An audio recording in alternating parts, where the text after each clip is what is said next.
오늘은 역사 속 인물인 정조의 사랑 이야기를 해보려 합니다. 정조와 성덕임의 사랑 이야기를 시작하기 전 구독과 좋아요 부탁드립니다. 조선 제22대 왕 정조. 역사는 그를 개혁군주라 기록했습니다. 하지만 오늘 우리가 들려드릴 이야기는 교과서에 나오지 않는 한 남자의 진심에 관한 이야기입니다. 1752년 세손으로 태어난 이산. 11살의 어린 나이에 아버지 사도세자가 뒤주에 갇혀 죽는 모습을 목격해야 했습니다. 그 트라우마는 평생 그를 따라다녔죠. 권력의 정점에서도, 화려한 궁궐 안에서도 정조는 늘 외로웠습니다. 신하들은 그를 군주로만 대했고 왕실의 사람들은 정치적 이해관계로 접근했죠. 하지만 단 한 사람, 그에게 진심으로 다가온 여인이 있었습니다. 1764년 정조가 13살이 되던 해였습니다. 세손이었던 이사는 글을 읽고 책을 쓰는 것을 유일한 낙으로 삼았습니다. 아버지의 죽음 이후 더욱 심해진 고립감을 책으로 달랬죠. 사람들은 모두 내가 세손이라 말하지만 나는 그저 외로운 소년일 뿐인데. 그때였습니다. 한 궁녀가 조용히 다가왔죠. 세손 마마 차가 식었습니다. 새로 데워 올리겠습니다. 아니, 괜찮다. 그보다 네 이름이 무엇이냐? 성씨 덕임이옵니다, 마마. 성덕임. 훗날 의빈 성씨가 되는 그녀는 당시 평범한 궁녀였습니다. 특별한 미모도 높은 가문도 없었죠. 하지만 한 가지, 그녀에게는 특별한 것이 있었습니다. 바로 그를 읽을 줄 알았다는 것입니다. 내가 이 책을 읽을 수 있다는 것이냐? 예, 마마. 천민 출신이오나 아버지께서 글을 가르쳐 주셨습니다. 여염집 여자가 글을 안다니. 흥미롭구나. 그날 이후 정조는 성덕임에게 책 이야기를 나누기 시작했습니다. 이 구절을 어떻게 생각하느냐? 신첩은 이 부분이 특히 마음에 와닿았사옵니다. 처음으로 정조는 자신을 세손이 아닌 한 사람으로 대하는 이를 만났습니다. 하지만 이들의 관계가 깊어질수록 정조는 더 큰 공포에 시달려야 했습니다.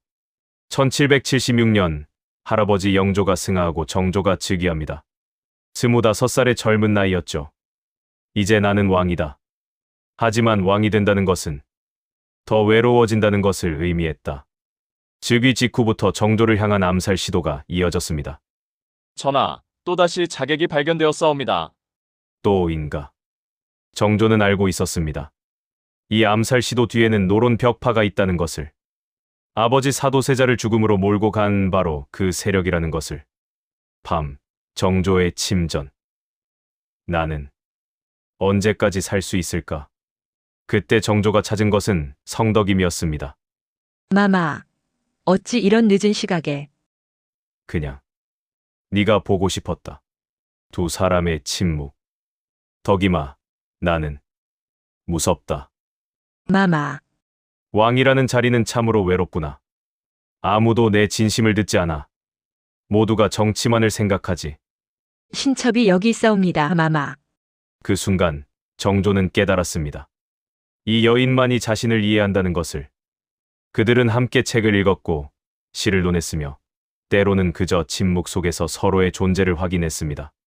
1780년 정조는 중대한 결정을 내립니다. 전하, 후궁을 들이시는 것이 어떠하시옵니까? 국본을 위해서라도 필요한 일이옵니다. 알았다. 그리하겠다. 하지만 정조가 택한 사람은 신하들이 추천한 명문가의 여인이 아니었습니다. 어느 날 밤 정조는 성덕임을 불렀습니다. 덕임아, 내가 너를 후궁으로 삼고자 한다. 마마마. 그럴 수 없사옵니다. 신첩은 미천한 몸이옵니다. 감히 후궁의 자리에 오를 수 없사옵니다. 덕임아, 마마께서는 왕이시고 신첩은 그저 궁녀일 뿐이옵니다.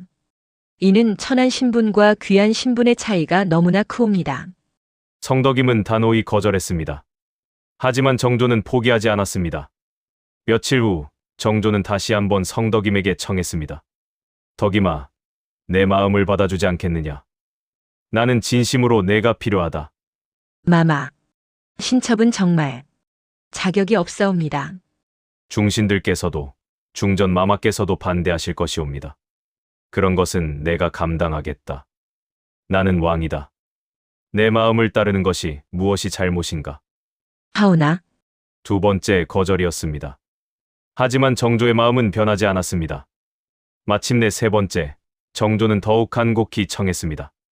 덕임아, 나는 평생 다른 이들이 정해준 대로 살아왔다. 아버지를 구하지 못했고 왕이 되어서도 매 순간 암살의 공포에 시달렸지. 하지만 너만은 내가 선택한 사람이다. 제발 나의 곁에 있어다오. 네가 없으면 나는 이 외로움을 견딜 수 없다. 정조의 간절한 마음에 성덕임은 마침내 고개를 끄덕였습니다. 마마의 뜻을 따르겠나이다. 진심으로. 1780년 3월, 성덕임은 정식으로 후궁에 책봉됩니다. 하지만 신하들의 반발은 거셌습니다. 특히 노론벽 파는 일을 정조를 공격할 빌미로 삼았죠. 전하, 후궁의 출신이 너무 미미하옵니다. 이는 왕실의 권위를 손상시키는 일이옵니다. 과인의 후궁 간택에 신하가 참견하는가? 물러가라. 정조는 흔들리지 않았습니다. 그에게 성덕임은 정치적 선택이 아니었으니까요. 밤, 둘만의 대화. 마마 신첩 때문에 곤욕을 치르고 계십니다. 아니다. 이는 내가 선택한 길이다. 하오나, 덕임아, 나는 평생 다른 이들이 정해준 대로 살아왔다. 아버지를 구하지 못했고 왕이 되어서도 매 순간 암살의 공포에 시달렸지. 하지만 너만은 내가 선택한 사람이다. 그것만은 누구도 빼앗아갈 수 없다. 1782년 7월, 성덕임이 아들을 낳습니다. 문효세자. 정조의 첫 아들이자 그토록 바라던 왕세자였습니다. 네, 아들이구나. 예, 마마. 저희의 아들이옵니다. 정조의 기쁨은 이루 말할 수 없었습니다. 정조실록에는 이렇게 기록되어 있습니다. 임금이 세자를 얻으시니 기쁨이 극진하셨다고. 정조는 아버지가 되었습니다. 자신이 겪었던 비극을 반복하지 않기 위해 그는 아들을 지극정성으로 돌보았죠. 세자야, 이 글자를 보거라. 아바마마. 그래, 잘한다. 하지만 행복은 오래가지 못했습니다. 1786년 5월 11일, 문효세자가 갑자기 병을 얻습니다. 홍역이었습니다. 당시로서는 치명적인 병이었죠. 마마, 세자 저하께서. 무슨 일이냐? 세자야, 정신을 차려라. 저하. 5일 후, 5월 16일, 문효세자는 세상을 떠납니다. 겨우 5살의 나이였습니다. 아니다. 이럴 수가. 내 아들이. 마마. 정조의 슬픔은 말로 표현할 수 없었습니다. 정조는 직접 아들을 위한 추도문을 썼습니다. 아버지로서 지켜주지 못한 것이 한스럽다고.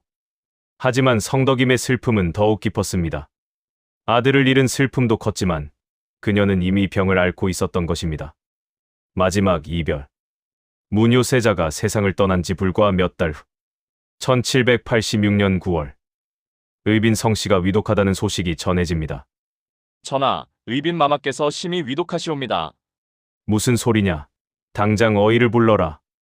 정조는 급히 의빈의 처소로 달려갔습니다.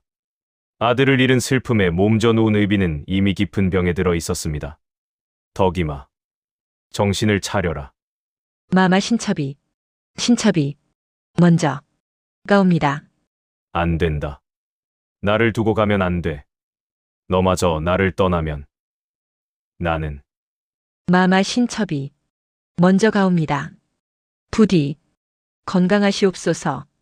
이 나라를 잘 다스려 주시옵소서. 덕임아, 문효를 저승에서 아이를 잘 돌보겠나이다.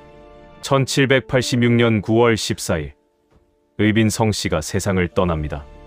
겨우 29세의 나이였습니다. 덕임아, 눈을 떠라. 제발. 정조는 며칠간 의빈의 빈소를 떠나지 못했습니다. 아들에 이어 사랑하는 여인마저 잃은 슬픔은 형언할 수 없었습니다. 내가 지키지 못했다.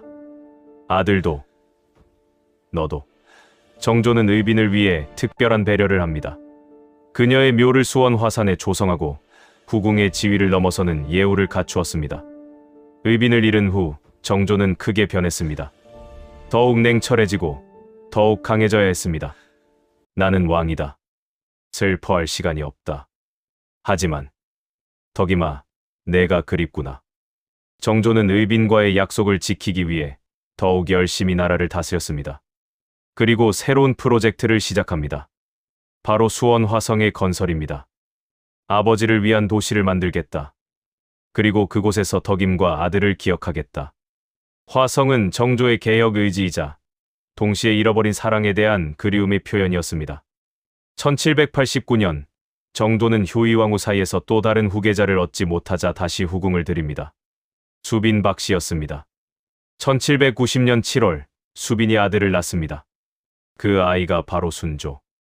훗날 조선 제23대 왕이 될 인물이었습니다. 아가야, 부디 건강하게 자라다오. 너는 이 나라의 희망이다. 하지만 정조의 마음 한구석에는 언제나 의빈이 있었습니다. 밤마다 그는 의빈을 그리워했고 그녀가 남긴 글들을 읽으며 위로받았습니다. 세월이 흘러 1800년. 정조는 49세가 되었습니다. 의빈을 떠나보낸 지 14년이 흘렀지만 그의 그리움은 여전했습니다. 덕임아, 이제 곧 너를 만나러 가게 될 것 같구나. 1800년 6월 정조가 갑자기 병을 얻습니다. 종기가 악화되었사옵니다.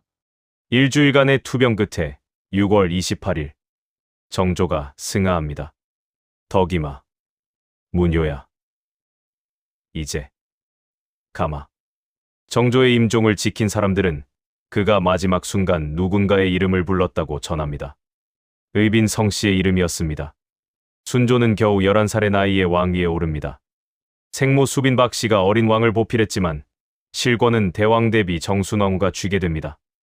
정순왕후는 정조의 개혁 정책들을 하나둘 뒤엎기 시작했습니다. 정조가 그토록 심혈을 기울였던 변화들이 사라져갔습니다. 에필로그. 오늘날 경기도 화성시에는 융릉과 걸릉이 있습니다. 융릉은 정조의 아버지 사도세자와 어머니 해경궁 홍씨의 무덤이고 걸릉은 정조와 효의왕후의 무덤입니다. 그리고 수원 화산에는 의빈 성씨의 묘가 있습니다. 정조는 그녀를 자신의 곁이 아닌 사랑하는 아들 문효세자 곁에 모셨습니다. 정조는 왕비와 함께 묻혔습니다. 그것이 왕실의 규범이었으니까요. 하지만 정조의 마음은 어디에 있었을까요? 정조가 남긴 수많은 글과 기록들 속에는 의빈에 대한 애정이 고스란히 담겨 있습니다. 그는 의빈이 세상을 떠난 후에도 그녀를 위한 글을 썼고 그녀의 묘를 자주 찾았다고 합니다. 정조와 성덕임. 그들이 함께한 시간은 6년이 채 되지 않았습니다. 하지만 그 짧은 시간은 정조의 평생에 가장 빛나는 순간이었습니다. 왕과 후궁이라는 신분을 넘어 그들은 서로에게 유일한 안식처였습니다. 권력의 정점에서도 한 사람의 진심이 이토록 소중할 수 있다는 것을 그들은 보여주었습니다. 역사는 종종 권력과 정치만을 기록하지만 그 이면에는 이렇게 인간적인 이야기들이 숨어 있습니다. 정조는 개혁군주로 기억되지만 그는 또한 한 여인을 진심으로 사랑한 남자였습니다. 그리고 의빈 성씨는 그런 정조를 있는 그대로 받아들이고 사랑한 여인이었습니다. 200년이 지난 지금도 그들의 이야기는 우리에게 물음을 던집니다. 진정한 사랑이란 무엇인가? 권력의 정점에서도 외로울 수 있는가? 그리고 한 사람의 진심이 얼마나 큰 힘을 가질 수 있는가? 오늘 정조의 사랑 이야기 여러분에게 작은 감동을 주었기를 바랍니다. 시청해 주셔서 감사합니다.